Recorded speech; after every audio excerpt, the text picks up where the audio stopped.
Hey everyone, my name is Taylor Fawcett. I'm a teaching assistant and a graduate student here at Western Carolina University, and today I'm going to be talking to you about Lab 8, which covers photosynthesis. So normally you'd come into lab and there's actually 3 experiments that you would usually be performing. However, the first 2 experiments involve a microscope, and I don't expect you all to have a microscope on hand at home, so we're just going to be doing the 3rd experiment. And so if you open up to page 2 of your lab worksheet, you can see that it begins right here. So experiment 3, and it's called the effects of light intensity and wavelength on the rate of photosynthesis. So normally you would also be writing a lab report on this, the information that you find in experiment 3 or the results that you gather. However, we're not going to be doing that. There's going to be a lab write-up just like all of your previous labs, and you'll answer some questions about the data that I provide for you. So if you open up a couple pages later, you have table 1, and this is the table that we will be filling out today, and this is the graph that you'll be making with the data that I provide for you. Alright, so the first thing I'm going to do is show you what your lab instructor would normally be doing before you even enter the lab. And so I'm going to move my camera around so you can see. So first we have a light, and then we have a glass vase or jar, whatever you want to call it, and the glass jar is full of water. And then we have our spinach down here. And so the scientific name for spinach is Spinaceae oleracea, and we're using that to look at the chloroplasts that are found in this spinach. So the purpose of this jar full of water is to prevent heat from reaching the spinach, which would degrade the chloroplasts and break down the spinach. And we don't want that to happen. So we're shining the light through the water to absorb the heat and to activate the chloroplasts in the spinach. So I will be doing this for about 15 minutes and letting it sit, and then after this I will be making a solution, or as it's called in your handout, the chloroplast solution. And I'll show you this after I make it, but basically I take that spinach and I combine it with a sucrose solution that I made, which is basically just sucrose and water, and I combine it in a blender, pulse it for a couple of seconds, and then I'll put it in cheesecloth. And then once it's in the cheesecloth, I'll squeeze it and drain out that solution. So I'll show you once that's done, and we can get into the actual experiment. So I've made the chloroplast solution, which I'm going to show you guys. So this is the solution, and it's wrapped in an aluminum foil to prevent any light from reaching the solution.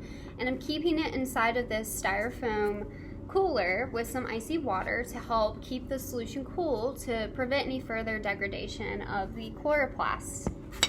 So what we're going to do is start at the very top of the procedure on page 3, and you're going to develop a hypothesis about the effects of no light, white light, green light, and red light on the rate of photosynthesis in spinach chloroplasts. So if you flip over to page 2, figure 2 is going to be really helpful in making this hypothesis. So if you look at the green wavelength, which is around 520 nanometers to about 580 nanometers, you can see that there's no absorption going on with this wavelength. And if you think about it, it makes sense because leaves are green, or typically they're green, and that means that they're reflecting the light rather than absorbing the light. And to utilize the light's properties, or the photons from the light, they have to be absorbed by the leaf. So if you look at the blue end of the spectrum or the red end of the spectrum, you can see that the wavelengths, the blue wavelength and the red wavelengths, are absorbed at a much faster rate. So that's going to show that those photons are being absorbed rather than being reflected, and they can be utilized during photosynthesis. So make sure when you're creating your hypothesis that you come up with a prediction about what's going to happen to no light, white light, green light, and red light. So you want all 4 of those things in your hypothesis.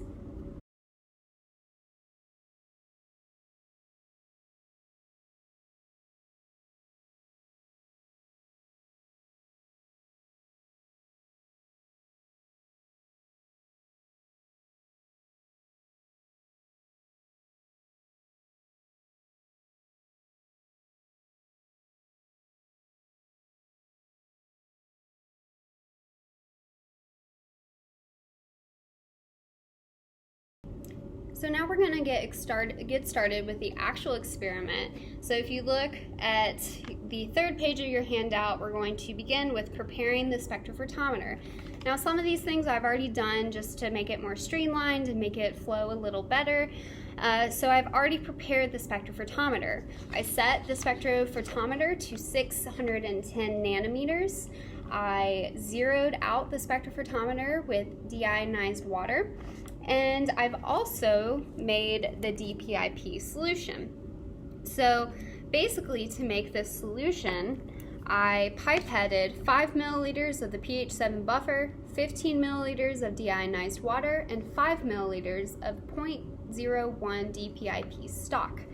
So you all are used to using the disposable pipettes to pipette different amounts or different volumes of liquid. However, as you can see, it only is graduated to 3 milliliters, and some of these solutions we need 15 milliliters, 5 milliliters. So I use a pipette assister and a reusable pipette. So these are just labeled to prevent cross-contamination. So this is the chloroplast solution one, and then we have one for deionized water and all of that. So I'm going to just show you how this works, but basically you put the reusable pipette into the pipette assister, and I'm going to just show you with the deionized water. Let's say we want to pull up 8 milliliters of this. I am going to place it into the liquid and then pull this up. So basically rolling this up until 8 milliliters. So if you can see, I am now at 8 milliliters. And then let's say I want to dispense this. I'm going to press this and it's going to release the solution.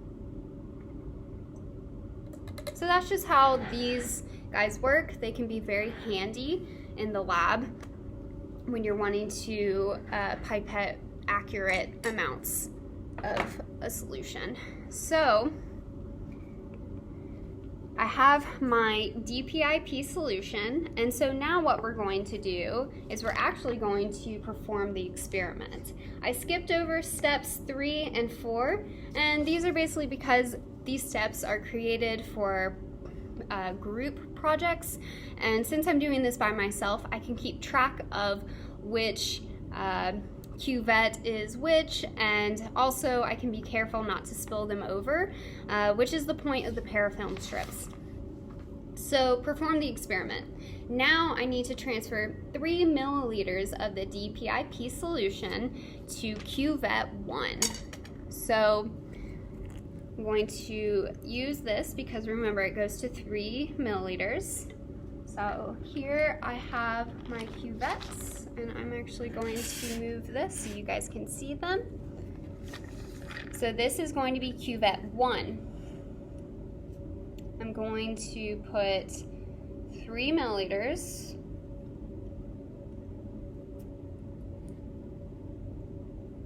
So that pulled up 2, so I'm going to put 2 and then 1.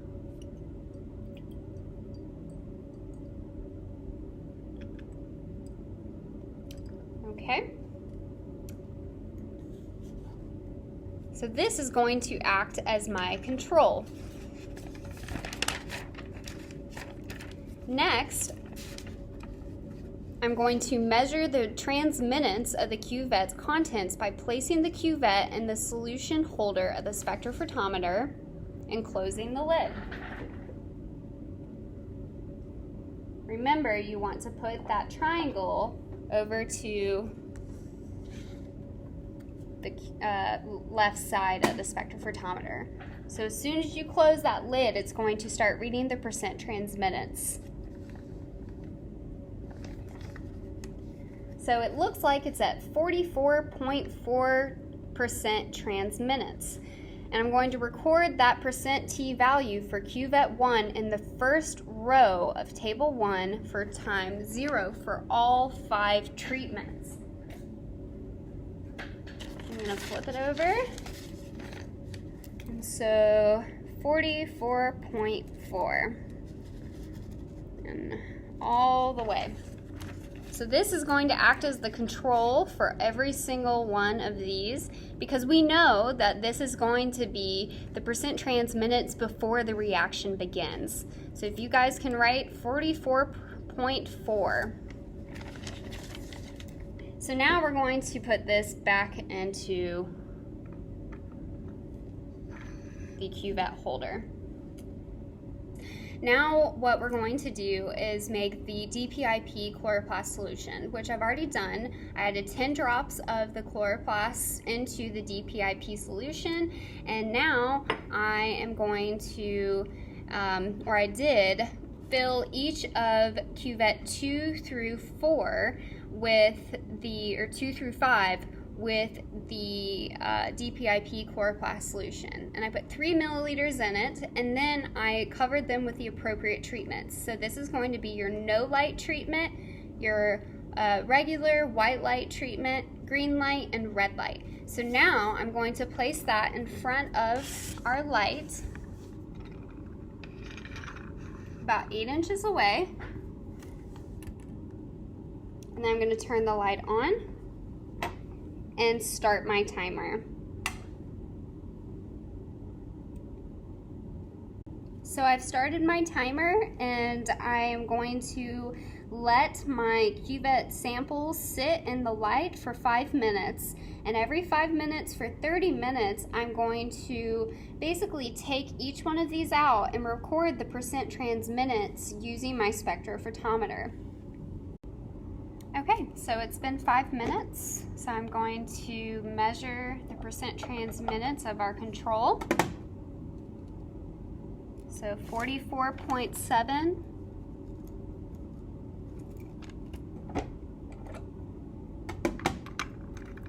For no light, it's 48%.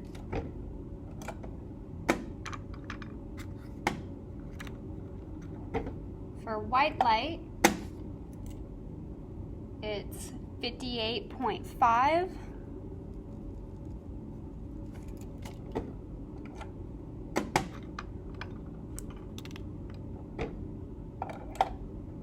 For green light, it's 56.8.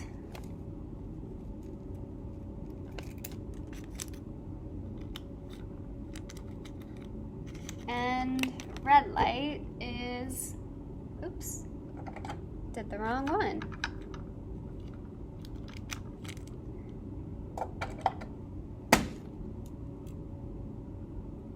And red light is 57.3.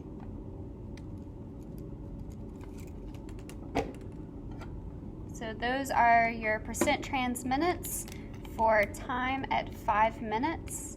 And I'll be back in 5 more minutes. So it's been another 5 minutes, so 10 minutes in total. So I'm going to measure the control. It's at 44.7%. And this is what we should be seeing for the control, because there are no chloroplasts in the control solution.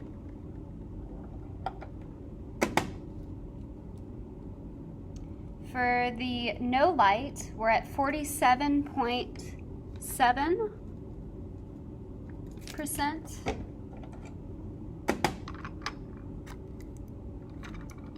For the white light,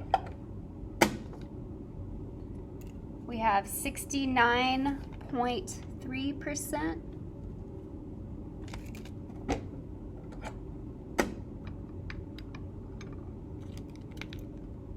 For For the green light, it's 64.9%.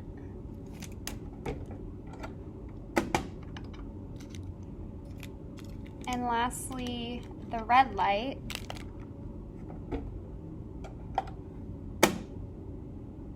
is at 66.2%.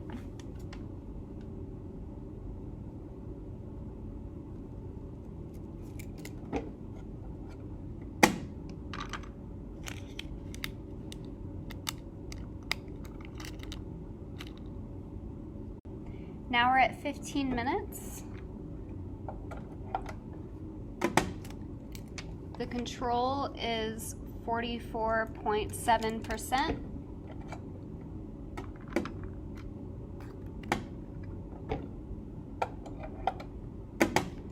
No light is at 47.4%.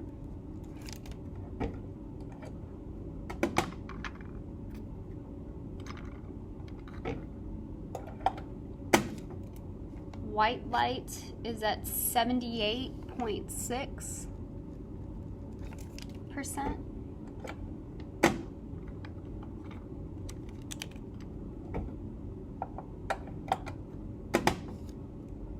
Green light is 72%.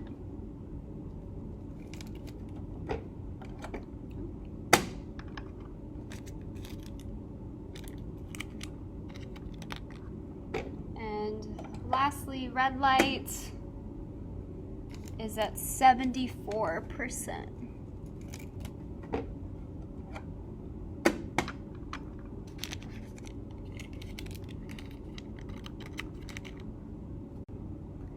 So now it's been 20 minutes.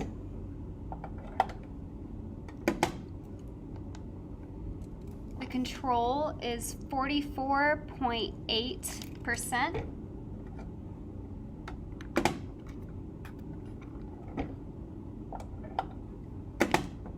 The no light is 46.3%.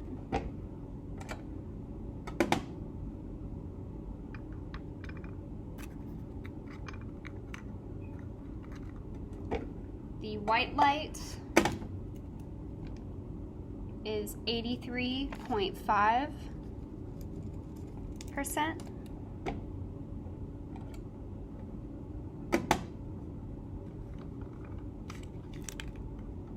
The green light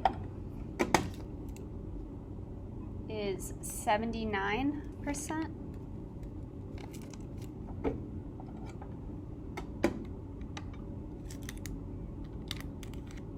And the red light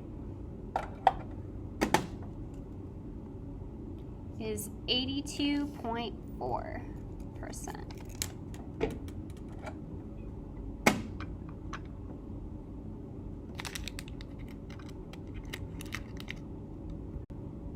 Alright, so we're at their 25-minute marker.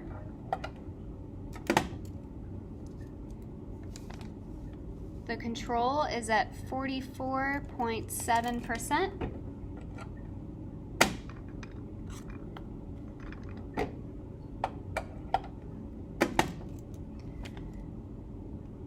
No light is at 47%.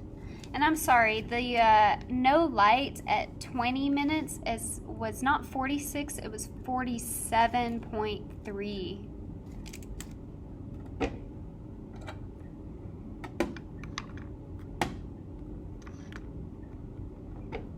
The white light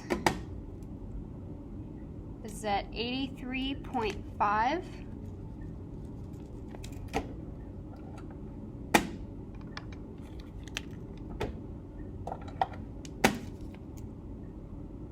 Green light is at 83.2.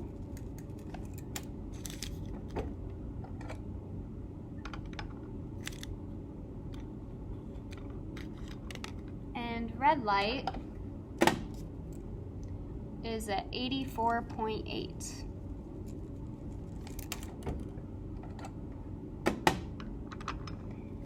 And once again, I want to reiterate that at 20 minutes, no light should be at 47.3, and at 25 minutes, no light is at 47. Okay, so we're at 30 minutes. This is our last measurement. Okay, no light is at 44.8. I'm sorry, not no light. The control is at 44.8. No light is still at 47.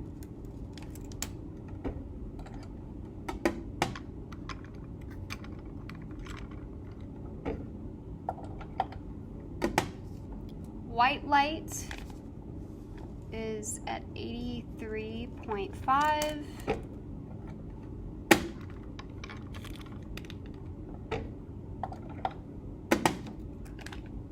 Green light is 83.9%.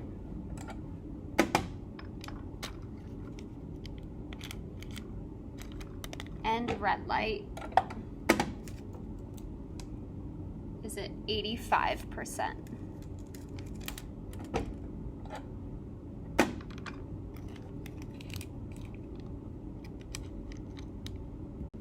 So table 1 in your worksheet should be filled out now.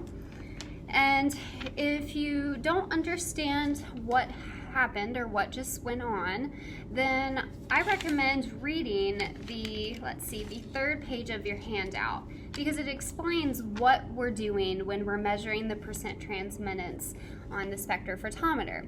So the DPIP that I used was the blue dye, and basically it replaces the NADPH, and which the NADPH becomes oxidized as photosynthesis occurs. So as the NADPH is oxidized, it's being reduced, and as it's reduced, it turns colorless. So I'm going to show you guys. This was the control, and this is the white light. So as you can see, the control is still blue because we didn't add any chloroplast to the control solution. So without the chloroplast, there was no reaction to occur. Now this treatment, the white light treatment, did receive the chloroplast solution mixed with the DPIP, and so the solution started off about this color, and then as it was reduced, it became colorless. So there's definitely a big difference here, as you can see, in these colors, and that's what the spectrophotometer is doing. It's looking at the percent transmittance, or the percent of light that can make it through to the other side of the solution. So it's shining a light on this side and then measuring the amount of light that's able to make it through to the other side. That's all I have for you all, and I hope you enjoyed this experiment, and now you just have to complete your write-up for Lab 8. So have a good day.